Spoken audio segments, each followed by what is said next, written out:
Zothon Auto Works Tata Motors Commercial Vehicle Business Unit Bongkon Lunglei Road a hian lo leng lut ve ro le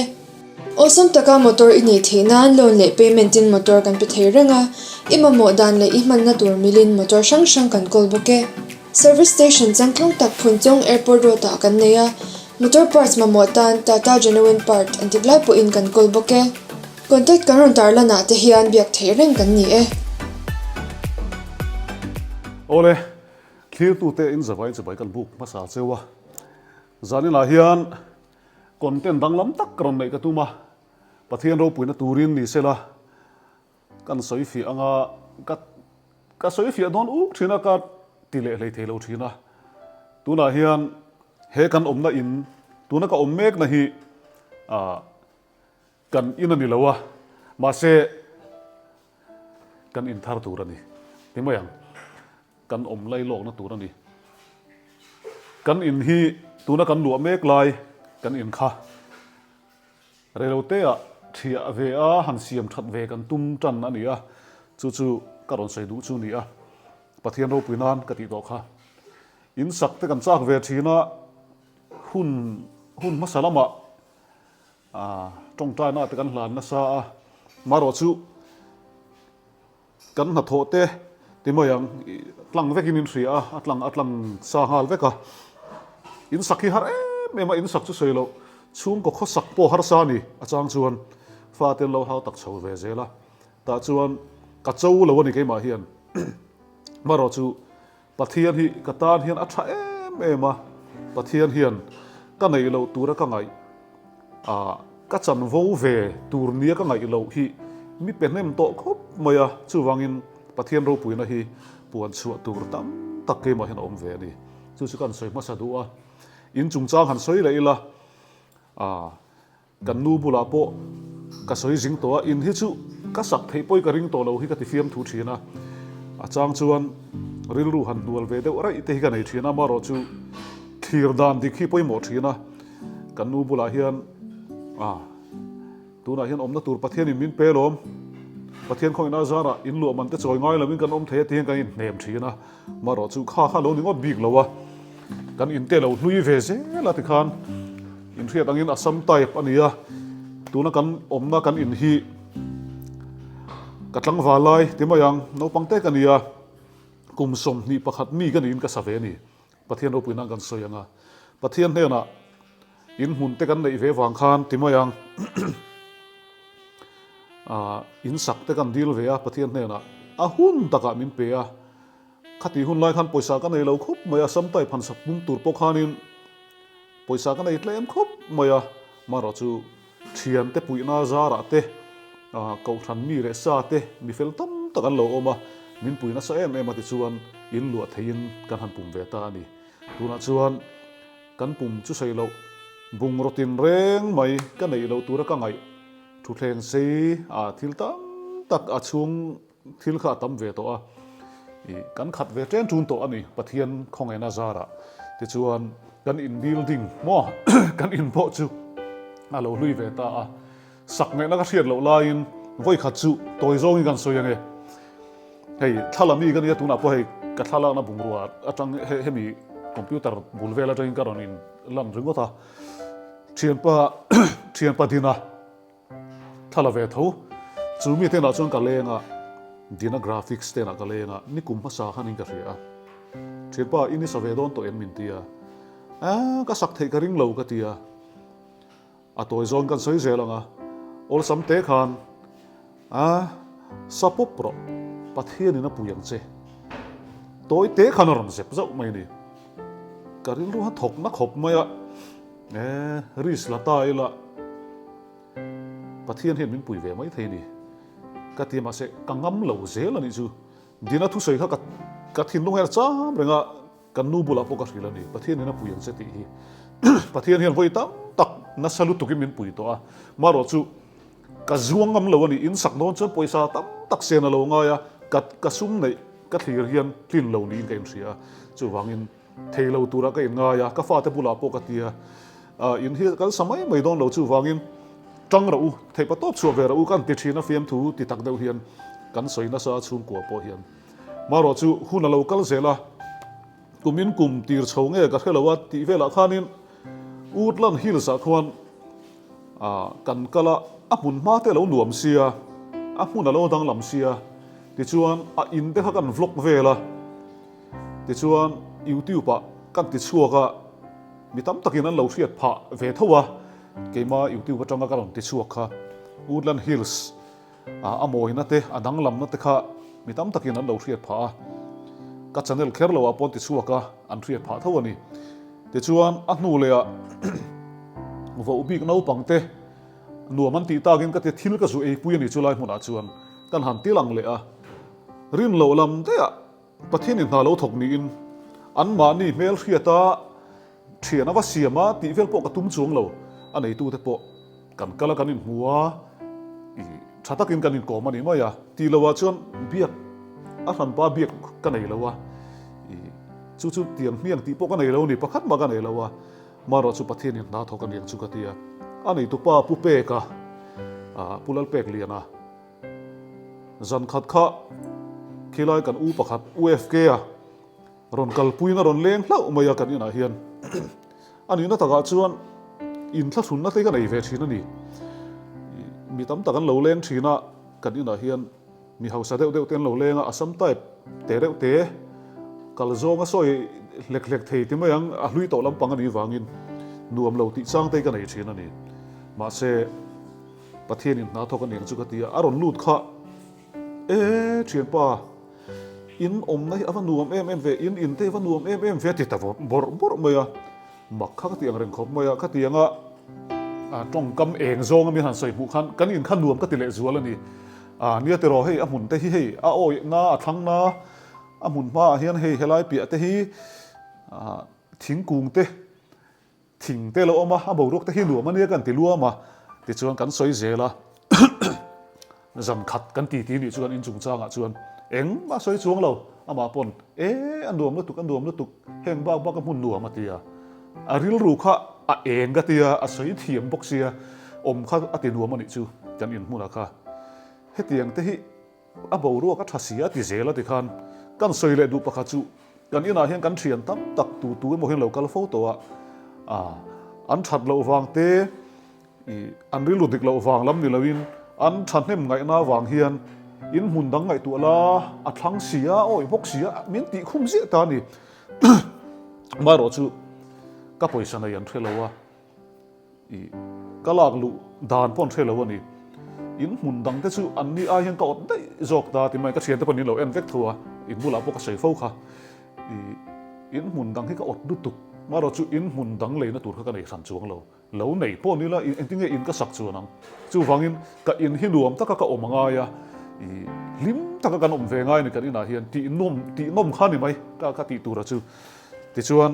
kha ka thian dang te min soi pui thin dan chu nia maro chu pu pe ka local kha eng zong khan mi ron soi pui ta chiam mai ka lim mang reng khop mai maro chu in sak po la ngai tu chung lo wa eng ma soi chun zom om lo ti chuan an honga rei fe nuwa kar ni nu vela anu pui ne hen ron leng le lol mai pathian in na thokan yang chu ka te maya chumi zan phei chuan mak ka tia khatianga pupe ka khulai Woodland Hills nei tu ti mayang mi te thira chuan in lian lu tuk in mak sak in nal in tha nei khatianga aron kal kha mak ka tia voi ni lai ron kal ani chu ran pai non leng ro ti po ka soi si lowa ka som bok si lowa anon kal non le khan kan in ban te khan khoi kuala khoi lai ngein ram chin te tia an en kual vela in chunga ron lut le kha an nu bula khan ti pui chuan reivak lo nu khan in hi isa thang u ati eng tin mo kha ka ti hei mak ti deuh hian kan sa thadon nia ti dana omalom a konga omalom atia kong ma se poisa po kan nei chuang lo eng tinge kan tinga katia khatianga kha chuanin akong ron hong mayang eng po ni sela in poisa ne izat om velte ria ilati ka khilani chumi jam po chuan chu tiang bor zat bel bak chu poisa kan nei lo in sakna tur dai po ni lo kan poisa hi maro chu thei pato pakeman ka tran chuan ti thei dan te po om ve mai thei sin ti in an bula ka sei nga la ni tlang te min thil ka hril ta ani chu atia en po ni se arem changa karon leng le don ni atia ti chuan atoi zong ka sei tonge khami zang khan kami tui hi nam sok mai ni chan chu pathian hne na in sak ka til fowa eng ti ga nge ka sak ve theiang o ti in pathian hne na ka dil thina ni kan nu po hena lo dil thina hemi kan lu a phei chi kan thriat ta ka chu kan fa te po hian an lo dil thina ni ma se kan punan sei ngai lo re hemi kan lu a phei nu hian an sei sak in hian lo dil thin kan pula hian apa anu kan in hian nuam lo a thing hi voi khat man ti lo chu ka lom ve khop maya I ta chuan an thian te ron thruai an zak lowa ke pon ka thian te thruai ka zak lowa ma se achang se om ti chang kan e ni million pui an on leng ve thin tong moi lo ne lo sela in nei thla te kala a an ron lam thin an in le lo ka mu nu ve kan ni a then chu kan in khanu man ti don lo lu tu amai ro chu thil pakhat sei du kan ei chu kan in hi tu in po nang a che nang chen na chu rap in chol bu po ni se ti hla hi ka thin lunga lang fo thina kan ina hian in chedeu po ni sela hom mo in da ka tu mani chung ko chen na I ka tu mani han ke khan chapo na thil ni lawin pa ka nia ka chung ko ka siam nuam tur ni ti hi tu nu ka khovel ngai da na ni khun ma salama te chuan thil tam take ma hian fel lo na dik lo na ka nga lu tu ma se tu nu a chuan kan in hi nuam ka ti so la ya valeng chuak chiam ma ila hlim na wazong ma ila kan ina hian ka ho chak thin tlat a ma chuan len ka chak thin tuna chung ka chak ngai to lo ko thana po thei pa to pa in man hi ka du ma se a huna lo chung ka chu ngai to lo tuna hian in hi nuam ka ti ka fa te ka nu pui fanau te ne na ina ho hian nuam ka ti chu ka fa te po hian nuam an ti chho ve mek ning ka ria kan in hi nuam kan ti tlanga kan hlim thin ani chu pathian ro puinan kan sei du ani kanuna hian pathian in nasa takin kan in chunga tang hian na ron thok ve ning ka ria in tha hi lo ngai mi lo chu ti kong zonga chuan ka chung kwa cheng zo khi kan hlim phot chuan pathian hian hlim na chu in chunga chuan a then thin ani in lua po ni la a chunga cheng te kan hlim chuan pathian a tel chuan anuam mai ani ka fa te bula po ka soi jing khop mai kan thil nei antenna hei ta hian keyboard ka zai thina hei hian mi thlamuan ngai lo ka computer kan hathona te hian min thlamuan ngai lo kan ti son dei teng avare mai ka computer te hian englai ma in karil runat na min hnem ngai lo min hnem tu chu ka nu pui fanau te ka har sap na ka nei le ril ru ha na ka nei pon apa a hre omem ni umal som idam lo mi min te tu chu em ni min te tu chu ka nu pui fanau te an ni chu wangin chung kwa hi anom chuan mi hring zo khi a chet thin wang le a tong thin wangin chung kwa chu anuam thin ani khami mi hring zo ka anom phot thi lo ngai hi a lo ngai ani ti te hi ka char chuak na sa em ma chan chu kan soi du na chan chu kan in ma sa khan enge kan in ma sa han ti la kan la thiat lo wa eng ting e kan thia don la thiat lo wa em si permit kan la nei lo wa tu na hian kan boi pui me ka wangin tin kan in hi eng chen nge kan sak don po ka thelo kum tam fe po kan samai thei kan sa tuan tling thei lo mai thei kan sat ve thei tho mai thei pathian thu ni chu eng ba ka soi huai ngam lo wa ka soi thei lo wa ni chu wangin pathian ro puina tan ka da tok mai ni a toi zong kan soi tong e sarmon de du ka chak miu chung ko chung cha ngai ma se ka soi lo wang chu lai chu pu pe ka a local non le ta chi ta at anaw pakhat aron hruaya kan in mun ma an han pot mara an han te a ziak mol mai ni eng tin ngen ti don po kan thiam ve lo ti chuan pu pe ka zara a drawing te min lo siam saka pathian ro puina ka sei du ni kalom khop mai thil te ber po aveng van thil a rel kim pathian hian min mangai lutuk kalom khop mai soi tur vak ka hello pu pe ka hi a main ka mel riat ngai po ni lowa ma se kha kan tong trai chan na kha ni them o tuna hian pathianin ama kal tangin phur na menon siam ve tlat achon chu ke ma chun nidon ta se kan nuin hei ka bula hian na thonga kan nu nen chau hian ni la in hi ka sak ka ring to lo ka ril ru hian a sa phato lo achon chu no pang te in ka sa ka ha lutuk poisa kan elo nen ka ril ru na lutuk kan in saklai hun te khan a hre om lutuk ka ril ru na lutuk kha chu wangin ka pe to lo ni tu na hian ma se kan tong trai thina in sak khi kan tum chuang mi lo na in pathian in chu kan tong trai na in tha hi a hun taka min pe veng che kan tia chu na a tho chuan a puitling ve tur anga yan chu mi kal kong atan chuan pu pe ka chu aron lang ta hlol mai hi mak ka tia chuan a drawing ten han siam chawa ama ber ron kala ron te a kan in te ti chuan thil tam tak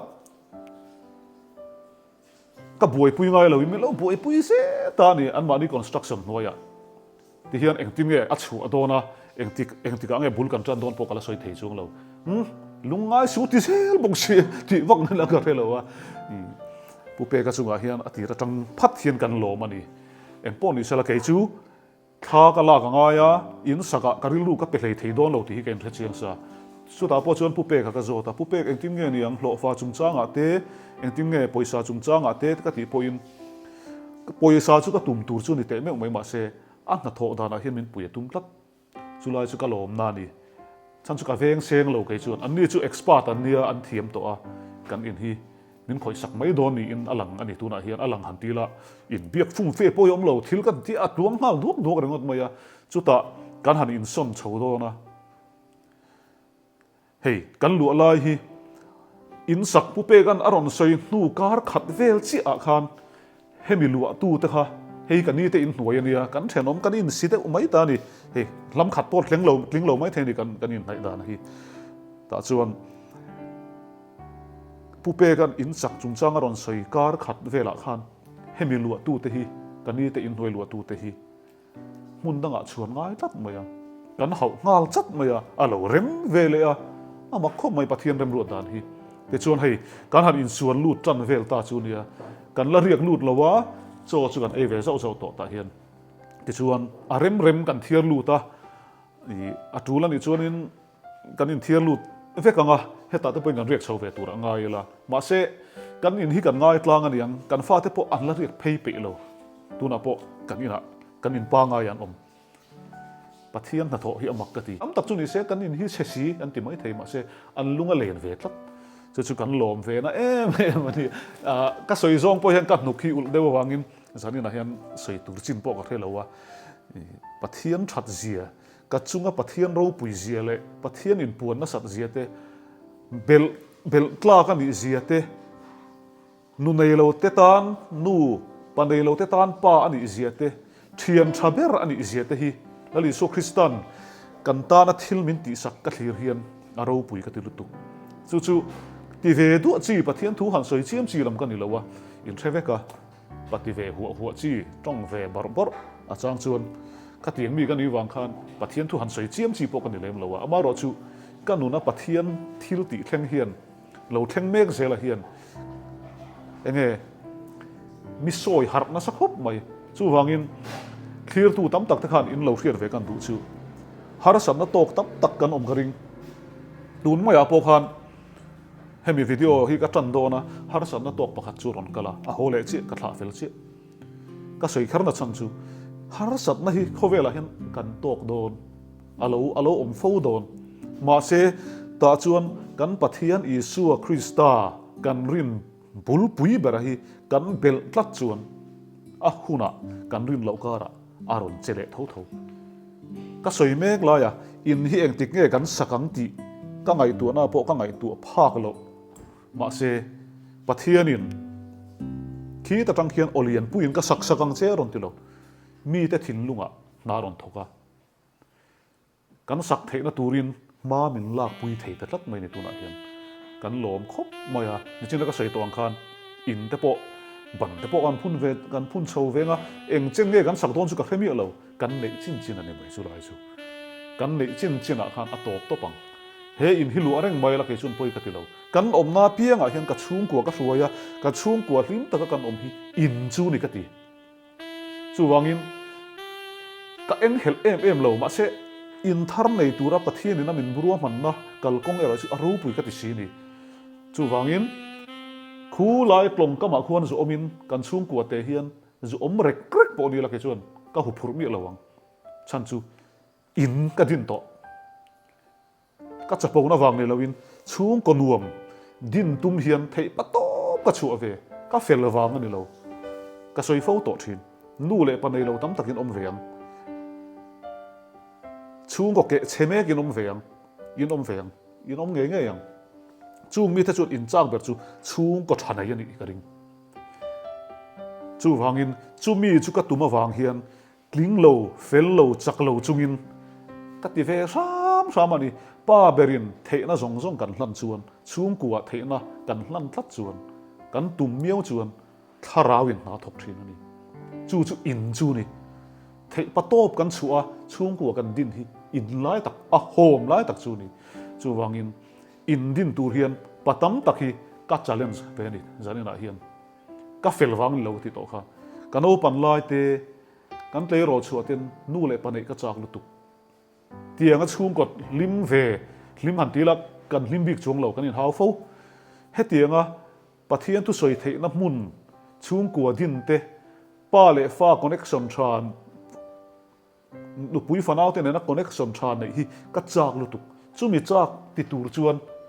ka ti ilui ram hi arei lutuk nang ni pon in ti lui ram chuan chung kuwa in din thaiam chu ka chak em thin nu le panei lo te kha beidong su a hun na te chun pathianin chung kuwa a peng chu chung kuwa chu i so nget turan ni lang ma khan ti lai hi sarmuna toy te in kanon zep velok du a kan in chung changa hian testimony tam khop maya soi zo sen poni lo zanina hian eng poni selen chena ka sei tong khan hei hi kan in ani lo ma se kan in turani pathian min pe kan ni tuna hian rei vak lo wa chuan kan in hi an khong thiat don an wa thiat ang an khong thia hun an huak thia hun a thleng veang kalunga leng lok chumi ngai thu an po chu maro chu chung te po chu hei YouTube khoi ve kan ni wang hian karon tilang zel tura ngai la zanina tan chuan kan in som dan te kan in enga tinge kan Chhuahsan helai te ron lang don sia nakina chung kan vlog na hian helai mun thang te aron lang ve don sia zo na po kan dong tam to in sa don em ni ti hi ka dong nem to ma se o po hi ka la chon thei thei lo thena chuan kan tum ve ni ti ka soi dek ngam chau chu wangin tu na po hian kan hlo king don em ka la thelo a tu lan ni chuan pathianin min pe veng ti chawa hian ken ngat ani chumi kal kong atan chuan pupe ka te i Woodland Hills pathianin aron tir chumi main ka sei to kha he ta ka thian pa dina graphics te na ka lenga in chung chang asoya isa to emati la salo isa tha to emati kala salo save popro pathianin a pui em angche pathian do pui bero se